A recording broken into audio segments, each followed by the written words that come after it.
Hey everybody, Matt the Lawyer here. I am talking today about accommodations under the Americans with Disabilities Act. This is a topic that we've been covering quite a bit over the past few weeks, but a very specific question came up recently. And the question that I was asked, and interestingly enough, the EEOC had a very similar question, so it made my answer very easy.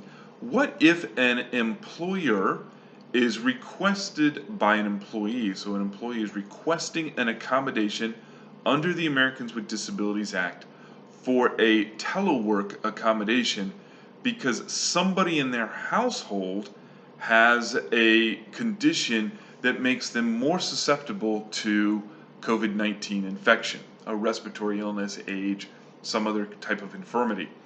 So the answer to the question is no. An employer is not required to provide an accommodation. The theory being that it's not an employee's inability to work. An accommodation is necessary for the purposes of allowing the employee to perform their job functions as long as that accommodation is not an undue burden on the employer. Now, an employee who needs to telework can still be accommodated voluntarily by the employer under EEOC guidance or under the ADA, so it's not really an ADA thing.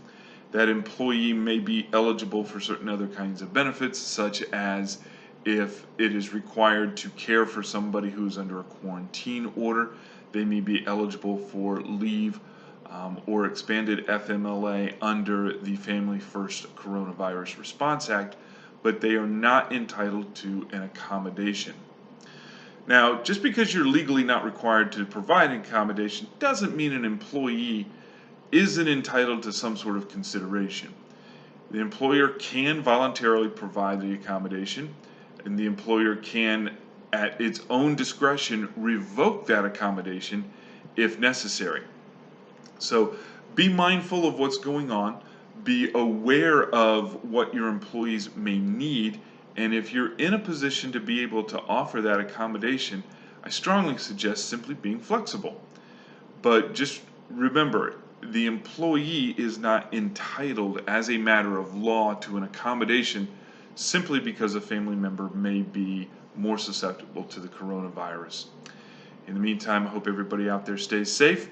And if you want more information about the EEOC, the ADA, and how it applies to COVID-19, I'm going to put a couple of links down in the show notes for you.